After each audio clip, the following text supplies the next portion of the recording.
1981년 세계 모든 사람들을 떠들썩하게 만든 세기의 잔치가 있었습니다. 바로 그의 결혼한 찰스 황태자의 결혼과 다이애나 비 두 분의 결혼. 굉장한 사람들이 그 결혼을 흠모하고 축하하고 바라보았습니다. 그해 결혼한 모든 다른 신부들은 이 다이애나 비의 의상을 흉내 내려고 했습니다. 그래서 특별히 챙이 있는 흰 모자를 쓰는 것이 그해 유행이었습니다. 그런데 이 결혼잔치는 오래가지 못했습니다. 찰스 황태자가 바람을 피웠고 다이애나 비도 맞바람으로 대응했습니다. 그러다가 파리의 어느 지하도에서 교통사고로 숨을 거두었습니다. 같은 해 부산의 어느 한 교회에서 조용히 결혼식을 한 부부가 있었습니다. 물론 신부는 다이애나 비가 썼던 그런 비슷한 모자를 썼습니다. 신랑은 검은 양복에 빨간 넥타이를 메고 촌스럽게 등장했습니다. 그런데 그 잔치는 지금도 계속되고 있습니다. 누구의 결혼식이었을까요? 바로 저의 결혼식이었습니다.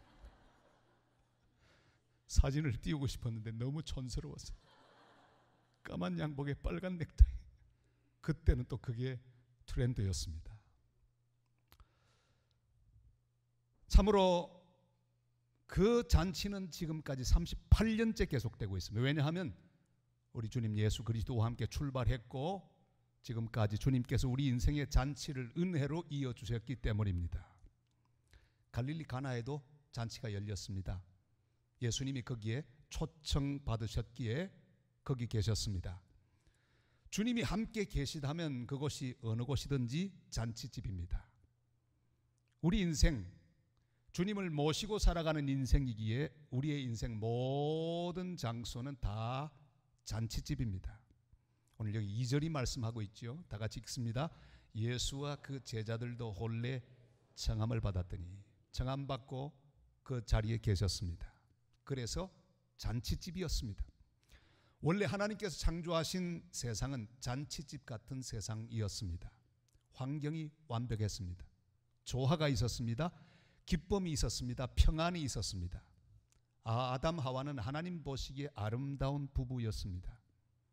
꽃이 만발했습니다. 아름다운 나무들이 자라고 있었습니다. 새가 있었습니다. 동물이 있었습니다. 그리고 해, 달, 별이 빛났습니다. 어디를 보아도 잔치집입니다. 에덴 동산, 인간이 살았던 그 처음 환경은 잔치집 같은 상황이었습니다. 원래 하나님이 우리에게 주셨던 인생은 원래 잔치집 같은 인생이었습니다. 기쁨을 주셨습니다. 행복을 주셨습니다. 평안을 주셨습니다. 이 아이들, 6살 때까지 정도의 아이들 하루에 몇 번쯤 웃는가 누가 그걸 또 조사를 했습니다. 몇 번쯤 웃을까요? 최하 300번을 웃습니다. 많이 웃는 아이들은 400번까지도 웃습니다. 히히히 호호호 하루 종일 웃습니다. 그러다가 점점 자라면서 웃음을 잃어갑니다. 어른들은 몇 번이나 웃을까요? 맞춰보세요. 최고로 많이 웃는 사람이 15번, 거의 웃지 않는 그런 사람이 되어갑니다. 그 웃는 것도 분류해보면 비웃음을 주로 많이 하고요. 억지 웃음, 흔히 말하는 썩소, 썩은 미소, 그거죠? 이 썩소는 어떻게 웃느냐? 입꼬리 하나를 올리면서 씁쓸하게 미소를 띠는 거, 이 썩소죠. 상대방을 비웃는 듯한 표정으로 웃는 것, 이런 것으로 웃습니다. 그러니까 진짜 웃는 건 얼마 몇 번 되지도 않습니다. 주님이 원래 우리에게 주신 것은 활짝 웃는 웃음입니다. 따뜻한 웃음, 평화로운 웃음, 향기로운 미소입니다. 모든 기쁨의 근원 되시는 나사렛 예수 그리스도가 그 가나의 혼인잔치 한자리에 조용히 따뜻한 미소를 띠고 바라보고 계시니 완벽한 잔치집입니다. 오늘 내 삶이 잔치집인 것을 기억하시기를 바랍니다. 생명이 잔치입니다. 오늘도 우리가 살아서 건강하게 걸어서 하나님의 교회 집에 들어왔습니다. 잔치입니다. 살아있는 것이 잔치입니다. 가정이 잔치입니다. 우리가 소속해 있는 가정은 잔치집입니다. 교회가 잔치입니다. 만난 성도들이 잔치집 손님들입니다. 우리 다 주님과 함께 잔치하는 잔치집 손님들인데 만났으니 얼마나 더 반갑습니까? 예수님이 나와 함께 하시니 완벽한 잔치입니다. 어느 날 주님은 우리 속에 오셨습니다. 우리가 그분을 영접했습니다. 그리고 지금까지 주님과 더불어 함께 놀라운 우리 인생의 잔치가 계속되고 있습니다. 요한복음 1장 12절 말씀, 다 같이요. 영접하는 자 곧 그 이름을 믿는 자들에게는 하나님의 자녀가 되는 권세를 주셨으니, 우리가 그분을 영접해 드렸습니다. 그분 우리와 함께 계십니다. 그래서 잔치가 지금 계속되고 있습니다. 우리는 주님을 모셨던 그날을 기억합니다. 요한계시록 3장 20절 말씀대로 우리는 모셨죠. 다 같이요. 볼지어다 내가 문 밖에 서서 두드리노니 누구든지 내 음성을 듣고 문을 열면 내가 그에게로 들어가 그와 더불어 먹고 그는 나와 더불어 먹으리라. 아멘. 신랑 되신 예수 그리스도와 함께 먹고 마시는 인생이라면 그 인생은 잔치집입니다. 어떤 경우에도 이것을 우리는 잊으면 안 됩니다. 가난해도 잔치입니다. 돈 떨어져도 잔치집입니다. 병 들어도 잔치집입니다. 힘들어도 잔치집입니다. 어려운 일을 당해도 잔치집입니다. 세상이 죄로 말미암아 잔치집의 기쁨을 잃어버렸을 때 예수님은 바로 잔치집의 기쁨을 회복시키기 위하여 이 땅에 오셨습니다. 그리고 십자가에서 피 흘리심으로 잔치집의 기쁨을 회복시켜 주셨습니다. 그래서 축복이라고 하는 말을 영어로 뭐라고 합니까? blessing이라고 하죠.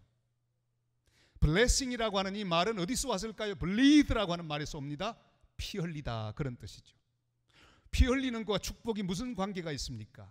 예수 그리스도가 십자가 위에서 피 흘리셨기에 그 흘린 피가 우리에게 축복이 되었습니다. 우리의 슬픔을 기쁨으로 회복시켜 주시고 우리의 절망을 희망으로 회복시켜 주시는 놀라운 십자가의 은혜, 그것이 축복입니다. 오늘 그 귀한 은혜와 복이 충만한 시간 되시기를 바랍니다. 예수님이 십자가에서 피 흘리심으로 우리는 복을 받았습니다. 기쁨을 회복했습니다. 웃음을 회복했습니다. 오늘 이 예배는 잔치집의 기쁨을 회복하는 복된 예배가 되시기를 주님의 이름으로 축원합니다. 주님이 잔치집에 계셨지만 문제가 발생했습니다. 여러분, 우리가 주님을 모시고 산다고 아무런 문제가 없는 거 아닙니다. 주님 모시고 살아도 어려움이 다가옵니다. 주님이 계셔도 결핍을 경험할 수 있습니다. 바로 그 가나 혼인잔치집에는 잔치집의 가장 중요한 요소인 포도주가 떨어졌습니다. 3절이 이렇게 말씀하지요. 다 같이요. 포도주가 떨어진지라 예수의 어머니가 예수에게 이르되 저들에게 포도주가 없다 하니. 아멘. 잔치집의 위기가 발생했습니다. 꼭 필요한 것이 없어졌습니다. 우리가 주님과 함께 살지만 꼭 필요한 것이 떨어질 때가 있습니다. 가정에 사랑이 떨어질 때가 있습니다. 신뢰가 떨어질 때가 있습니다. 자기의 기대가 모두 사라질 때가 옵니다. 살아갈 용기가 꺾일 때가 있습니다. 기쁨이 사라질 때가 있습니다. 믿고 있는 사람이 나를 떠나갈 때가 있습니다. 제가 신학교를 졸업하고 서울 영동교회 전임 전도사가 되었습니다. 하루 종일 신방을 열심히 다녔습니다. 최고로 하루에 37집까지 신방했던 경험이 있습니다. 별로 놀라지도 않아요. 37집. 그런데 믿음 좋은 집사님 집에 신방을 가게 되었습니다. 편찮은 가운데 있어서 신방 가서 말씀을 쭉 전하고 있었습니다. 제가 한참 설교를 하고 있는데 이 집사님이 갑자기 울면서 이렇게 말합니다. 내 믿음이 다 도망갔어. 내 믿음이 다 사라져서 어떻게 해 하고 우는 거예요. 그는 봉침을 맞고 얼굴이 퉁퉁 부어 있었습니다. 너무 불편한 가운데 있었기에 위로해드리며 또 말씀을 전했습니다. 집사님, 세상 소망은 다 사라져가도 주님의 약속은 변치 않습니다. 오직 주님의 사랑만 붙드십시오. 주님의 은혜만 잡으세요. 그랬어요. 사랑하는 여러분, 가나 혼인잔치집에 포도주가 떨어졌습니다. 포도주가 떨어졌으니 그 잔치집의 기쁨도 사라질 것입니다. 그래서 주인은 당황했습니다.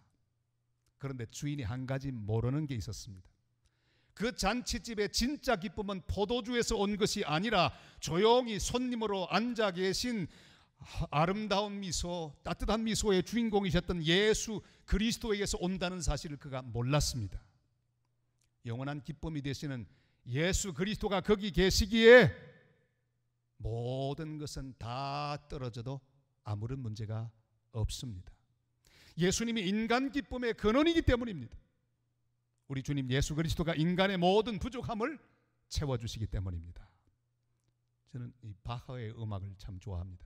목회하다가 좀 피곤하면 바흐의 음악을 듣습니다. 너무 믿음 좋은 사람이기에 그 음악이 제 영혼을 어루만지는 그런 경험을 했습니다.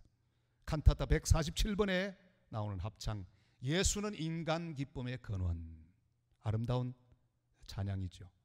가사가 이렇습니다. 예수님은 나의 기쁨의 원천이시며 내 마음의 본질이시며 희망입니다.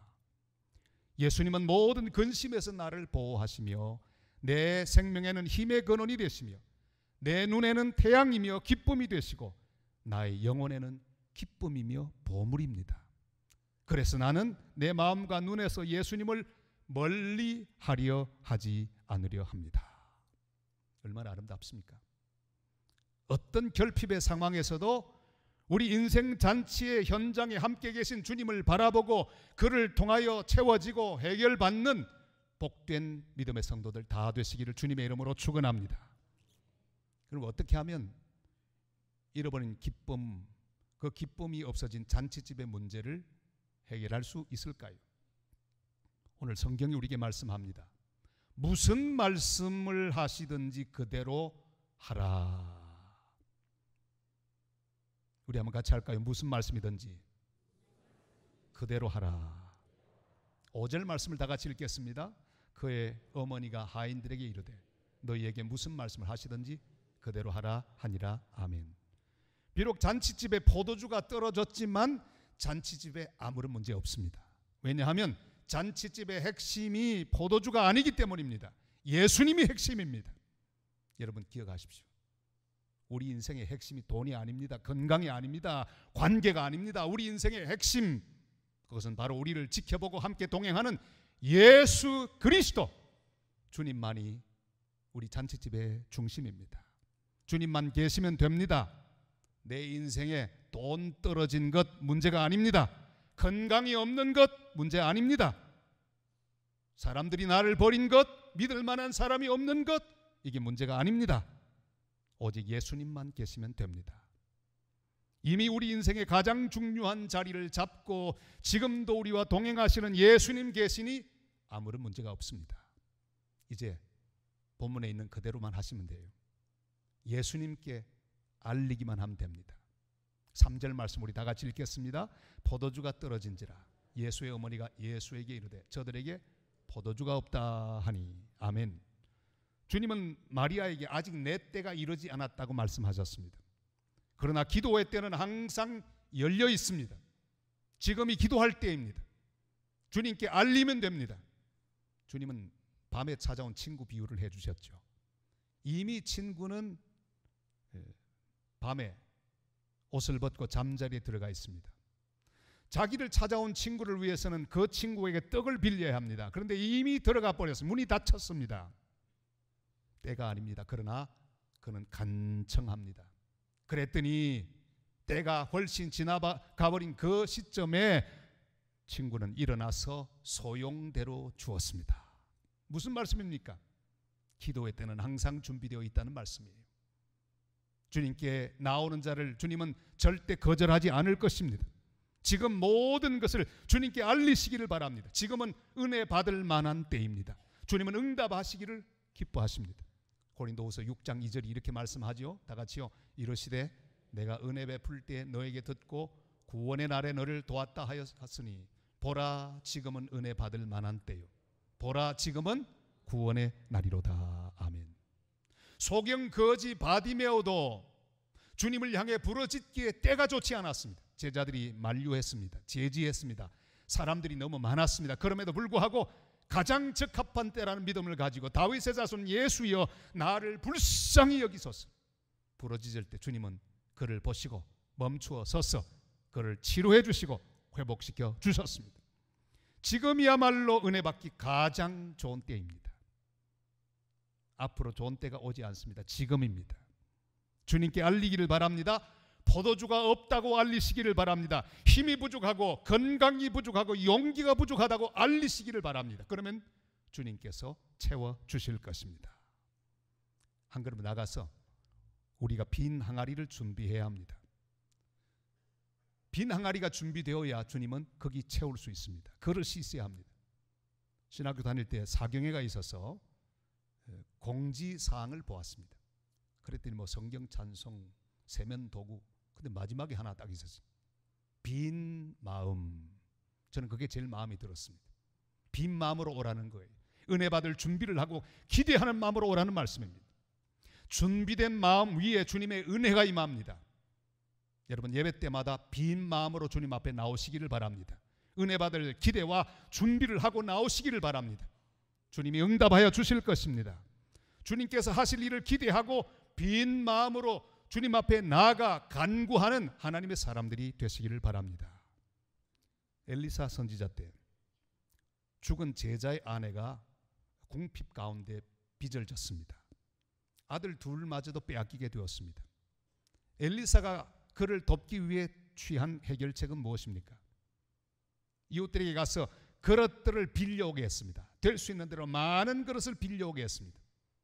그리고 난 다음에 한 병밖에 남지 않은 기름을 붓게 했습니다. 쭉쭉 부어나가는데 놀랍게도 빌려온 그릇이 모두 찾아 기름도 뚝 하고 끊어졌습니다. 더 많이 준비되었더라면 더 많은 기름을 채울 수 있을 뻔했습니다. 믿음은 기대하는 것입니다. 내가 준비된 만큼 기대하는 만큼 주님께서 채우실 것입니다. 사랑하는 성도 여러분, 주님 앞에 빈 그릇들을 준비하시기를 바랍니다. 올해도 주 앞에 준비한 믿음의 빈 그릇으로 주님 앞에 나아가 응답받는 성도들이 되시기를 바랍니다. 준비된 만큼 하나님이 채워주실 것입니다. 히브리 11장 6절이 이렇게 말씀하죠. 다 같이요. 하나님께 나아가는 자는 반드시 그가 계신 것과 또한 그가 자신을 찾는 자들에게 상 주시는 이심을 믿어야 할지니라. 아멘.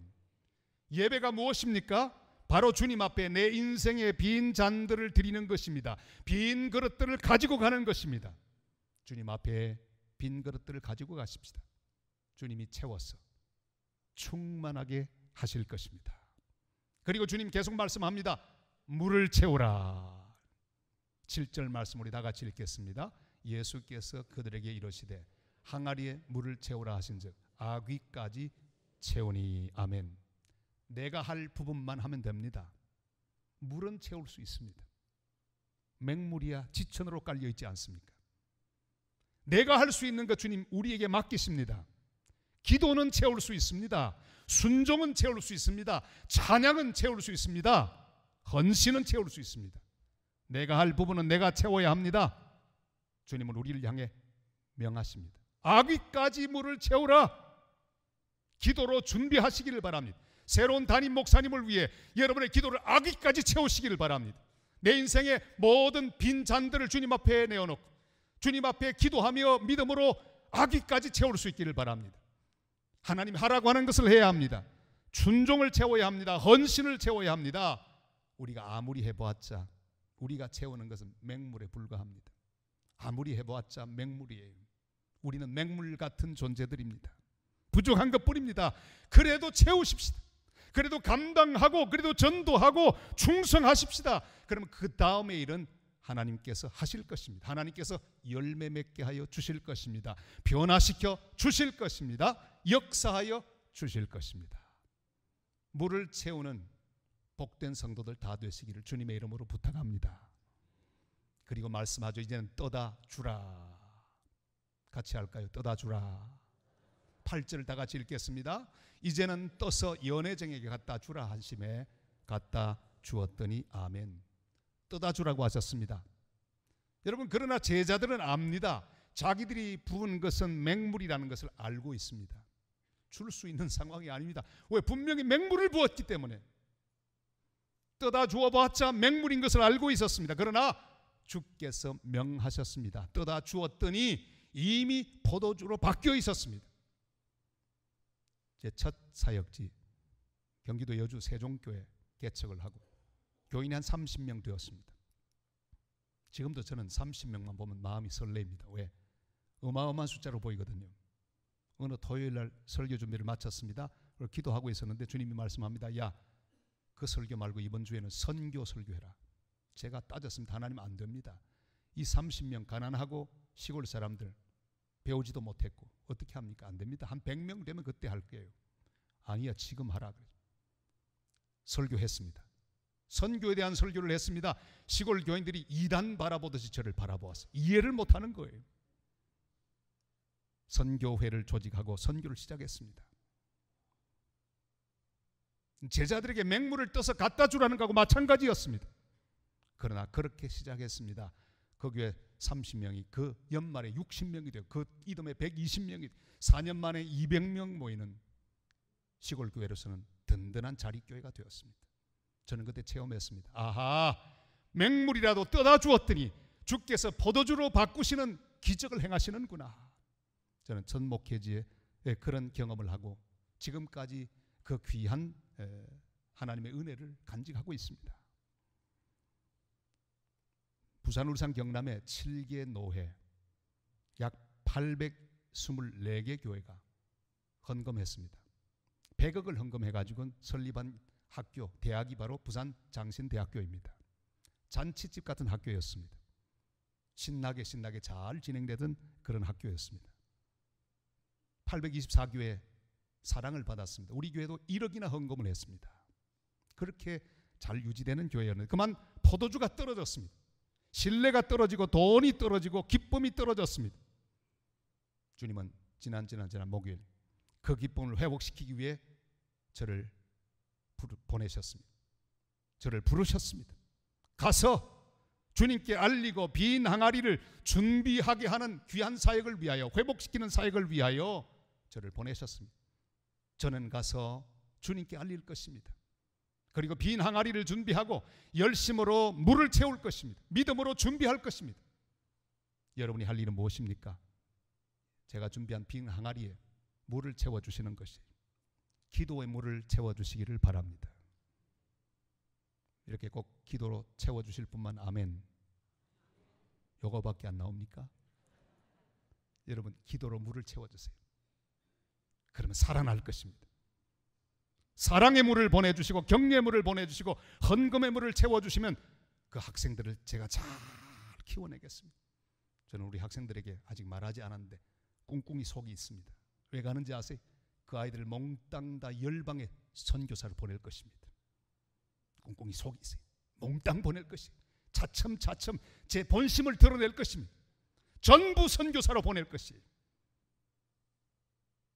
그래서 열방의 귀한 변화된 맹물 포도주가 되어 이 열방 구석구석을 살리고 새롭게 하는 놀라운 선교사들로 그들을 바꾸고 또 그들을 세상 가운데 보내려고 기도하며 준비하고 있습니다.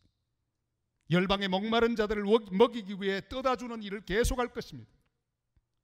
사랑하는 성도 여러분, 어떤 부족함이 있었습니까? 어떤 결핍이 있습니까? 무엇이 떨어졌습니까? 지금 뭐가 떨어졌습니까? 어떤 절망이 있습니까? 결핍의 시선을 고정하지 말고 주님께 시선을 집중하게 되시기를 바랍니다. 그리고 주님께 부르짖어 기도하십시다. 내가 순종하고 내가 감당할 일을 해야 합니다. 빈 그릇 준비하는 일은 내일입니다. 맹물 같은 것이라도 힘써 채울 수 있기를 바랍니다. 주님 말씀대로 순종하시기를 바랍니다. 전도하시기를 바랍니다. 선교하시기를 바랍니다. 내가 힘써 순종하면 주님은 주님의 일을 하실 것입니다. 내 인생의 클라이막스는 높은 데 올라가는 게 아닙니다. 돈 많이 버는 거 아닙니다. 높은 자리에서 존경받는 게 내 인생의 성공이 아닙니다. 언제가 성공입니까? 떠다 줄 때 성공이에요. 내가 비록 희미하고 부족한 맹물처럼 존재도 없지만 주님의 명령을 따라 맹물이라도 떠다 주는 그 놀라운 현장, 그 행동, 그때 가장 중요한 내 인생의 클라이막스가 펼쳐집니다. 절정이 시작됩니다. 떠다 주시기를 바랍니다. 우리는 맹물처럼 연약하지만 주님은 우리의 순종을 통하여 놀라운 기적을 일으켜 주실 줄을 믿습니다. 내 인생의 클라이막스는 더 많이 주고 더 많이 나누어 주는 인생을 사는 것입니다. 여러분, 내가 가진 것은 다 내 것이 아닙니다. 특별히 연세가 높으신 성도들은 기억하시길 바랍니다. 내가 가지고 있는 건 이제 내 것이 아닙니다. 빨리 나누어야 합니다. 우리 인생의 성공은 무엇입니까? 나누어 주는 것. 왜? 나누어 주는 것만 내 것이기 때문입니다. 더 많이 주고 더 많이 나누는 인생, 그게 성공의 인생입니다. 그래서 사람들에게 또 주님에게 이런 인정을 받는 것입니다. 나중이 처음보다 낫구나. 저는 사랑하는 성도 여러분들이 가면 갈수록 더 아름다운 인생의 주인공들이 되시기를 바랍니다. 10절이 이렇게 말씀하죠. 다 같이요. 말하되 사람마다 먼저 좋은 포도주를 내고 취한 후에 낮은 것을 내거늘 그대는 지금까지 좋은 포도주를 두었도다 하니라. 아멘. 어떤 종류의 위기를 경험하든지 주님과 함께 주님을 통하여 극복하고 채우고 변화시켜서 갈수록 더 아름다워지고 갈수록 더 향기로워지고 갈수록 더 잘 익어가는 복된 성도, 복된 교회 되시기를 주님의 이름으로 축원합니다.